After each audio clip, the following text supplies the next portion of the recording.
And go forth and tiny!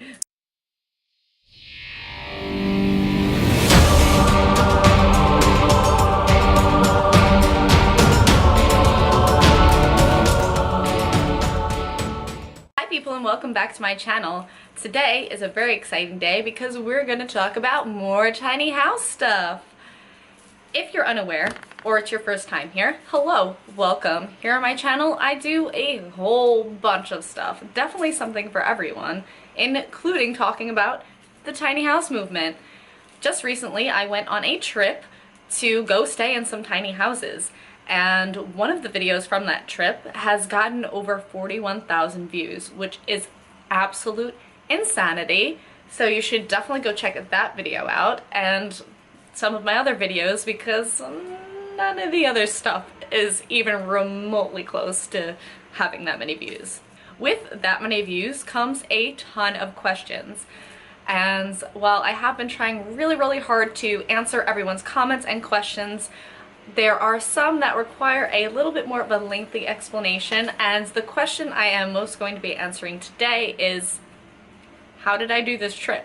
What do you do to make this happen? A lot of people seem to be interested in kind of going on their own tiny house adventure, so today I'm going to tell you how to do that. The idea for this tiny house adventure actually came because I follow a Facebook group or page that talks about tiny houses and always posts like tiny house tours and pictures of tiny homes and stuff.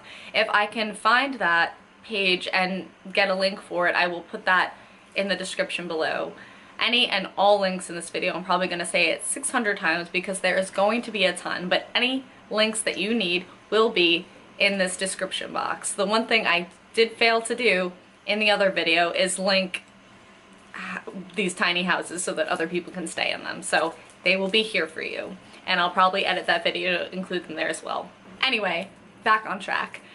The first house that I discovered and the first house that I actually stayed in, I was reading an article about it on this Facebook group, and at the end of the article it said, this house is available for rent on Airbnb, and I was like, whoa, hold on a second. I hadn't downloaded Airbnb at this point, I really didn't know that much about it, but I immediately downloaded the app and found this tiny house. I was like, alright, cool. A few days later, I kind of put it there and then, moved on with my life and, put it in the back of my mind. A few days later, I was back on this Facebook page and another tiny house popped up. I read the article and at the end, again, it said available for rent on Airbnb. And I was like, wow, that's pretty cool. Put that on my Airbnb, and that got me thinking. Both of these houses wound up being in Washington State. So I was like, that's pretty cool. They're both in the same state. Wouldn't it be funny if I took a trip to see them? Then upon further, looking into these houses, they were only an hour and a half away from each other. So that kind of idea was like, no, this is possible. This could happen. And from there, I kind of started getting my gears turning. I looked at the availability days for each house and found that just so happens this past July, there was 1 week where they were both completely open. So I could stay in one for a few days and then book the other one and stay there for a few days. I was like, wow, this is so possible. This is gonna happen. I'm gonna do this. So I booked both houses, and then I actually wound up booking a tiny apartment because I was checking out Seattle for the last leg of my trip. So bonus tiny, even though it wasn't a tiny house. Let's get into each of the houses so that you can find them on Airbnb for yourself. So to begin, I booked my flight, and I live in New York, so I had to fly all the way to Washington State, which is like basically across the country. So I booked my flight and I flew into Tack, Seattle-Tacoma Airport in Seattle. From there, I rented a car because you are going to probably need to rent a car for this trip.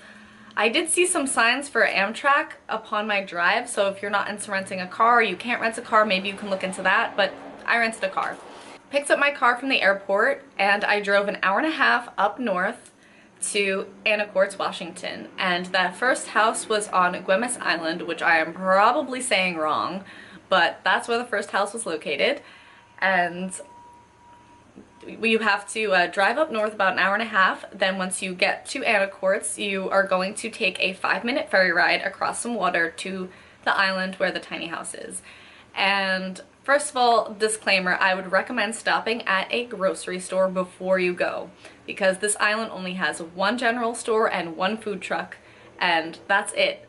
And when I was there, guess what?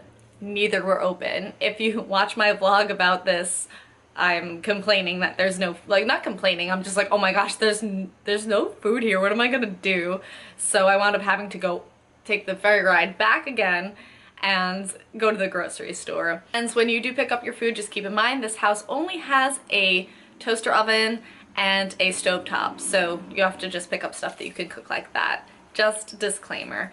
Anyway, you take the ferry and then that's it. The island is beautiful.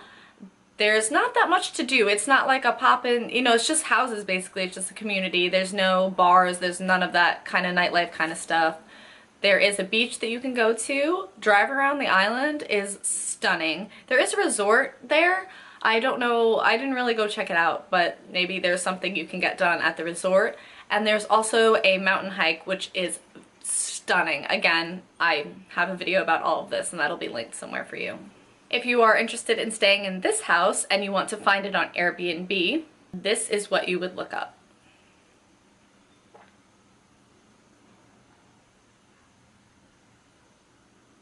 And that's what the house looks like and everything. So you would search that on Airbnb to find it. I stayed at this house for 2 nights and my total came out to $327. I don't care, I'll tell you how much things cost just so you can get an idea of if you can afford this trip, if you want to do this trip, you want to stay longer or shorter. But yeah, I stayed in this house for 2 nights. I stayed in each house for 2 nights actually, and the apartment for 3. So that's how I worked this out. If you guys want to stay longer or shorter, like, that's totally up to you, but the cost was $327. The hosts were incredible. They were so nice. They answered all of my messages and questions quickly. The host, Carson, actually met me at the house, showed me around. So that was really nice of him. It was really awesome. I felt totally comfortable. Definitely would recommend it. Now we're gonna move on to the second tiny house. The second tiny house I stayed in was in Everett, Washington, which is about, really weird, and I mentioned this in the video too.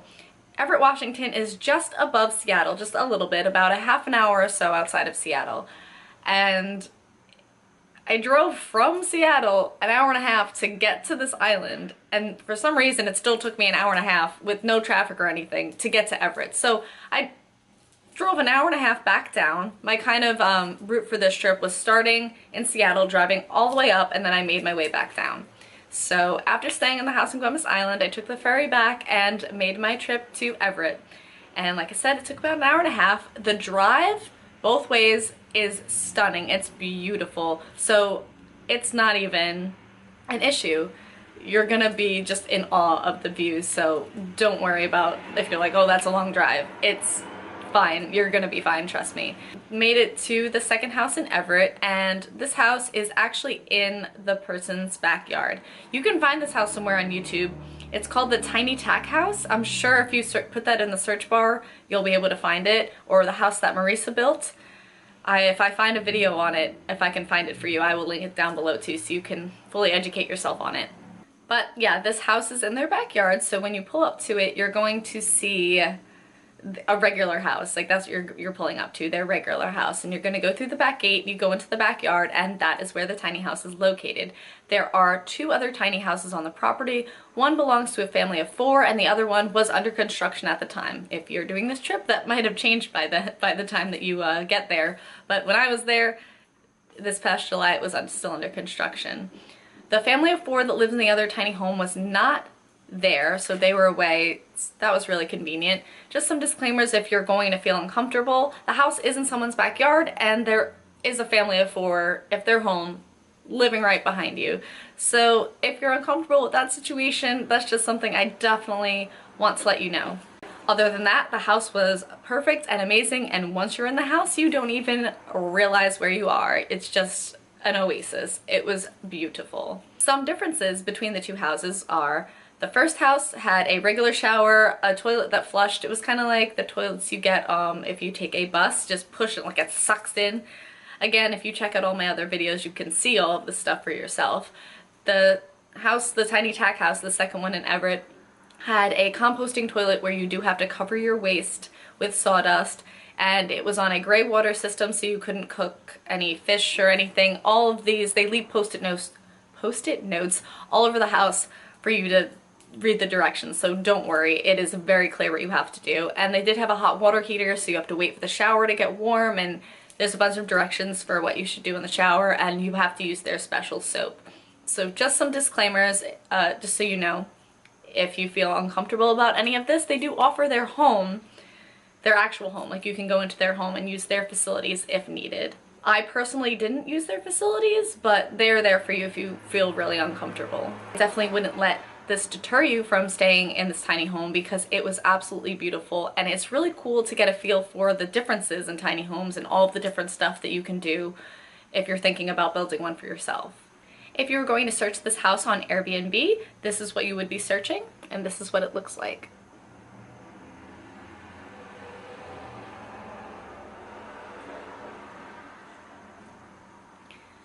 And like I said, I am going to try to put all of the links below so you guys can go in this adventure.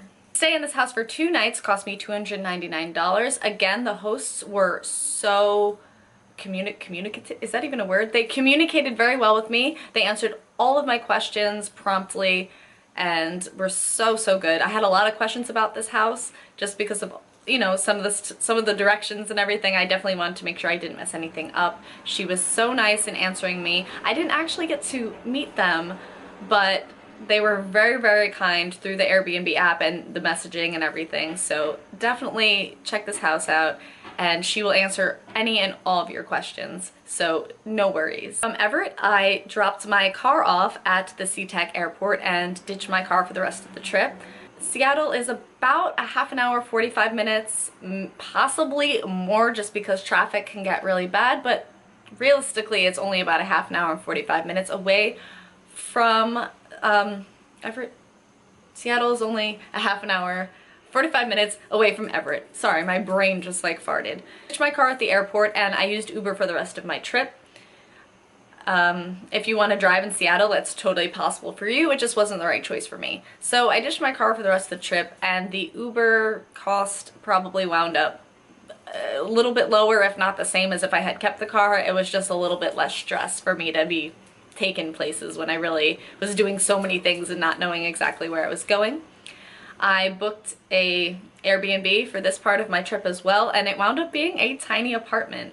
The apartment was so cute, but disclaimer for this place, it doesn't have cable or Wi-Fi. It doesn't even have a television. So if you really need your social media and television, maybe this place isn't for you.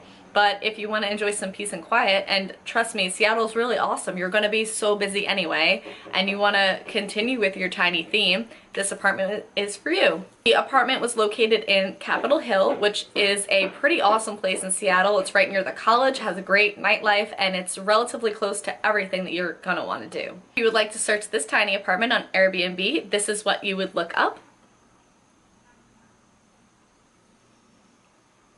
And it's super cute. It also has a loft just like the tiny houses. I still felt like I was in a tiny house, so this whole trip was like really a tiny house adventure. Like I said, it's really close to all of the nightlife, and the host, she met me there, opened the door, and she was really sweet. The house is decorated so adorably, and I would definitely recommend it. I actually slept really well here. I don't know if I slept really well in all of the houses, but this one especially, I don't know if it's just because there was no like internet and television, but I slept, oh my god, it was great.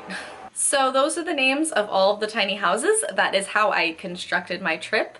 Another question I was getting a lot is what were the sizes of the houses, and honestly, I'm sorry, I don't remember, but I'm sure if you ask any of the hosts if you plan on staying there, they will answer your questions. They were so great about it. So you can ask them how big the houses are. That's something I don't remember. I would highly recommend taking this trip if you are really passionate and interested in the tiny house movement like myself, but cannot have a tiny house at the moment. If you're interested in building one day, if you are building one at the moment, going to stay in these houses was such a great learning experience. It was just a beautiful, wonderful experience. And I would just so highly recommend doing it. And if you want to do the exact same trip I did, here you go.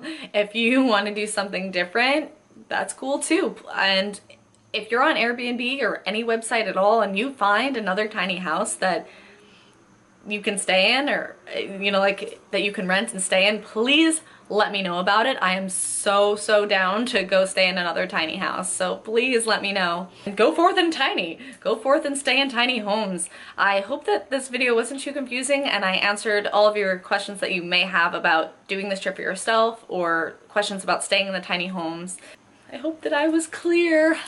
Sometimes I just get all these thoughts and I jumble and I don't make any sense. So I hope I made sense. I hope this answered your questions. If you have any more questions, please ask them and I will try and answer them the best that I can. If you like this video, please remember to give it a thumbs up and click the shiny red button down below. Subscribe. Also check the description box for all of the links that I'm going to have in this video, as well as to like and follow me on all of my social media. I wish you all the best of luck on your own tiny adventures. I wish you the best of luck if you're building or constructing a tiny home. I am jealous of you if you have a tiny home, and I have amazing adventures. I hope that some of you can do this and keep me updated. I want to hear all about it. So enjoy all of your adventures, everyone. I'll see you guys next time. Bye!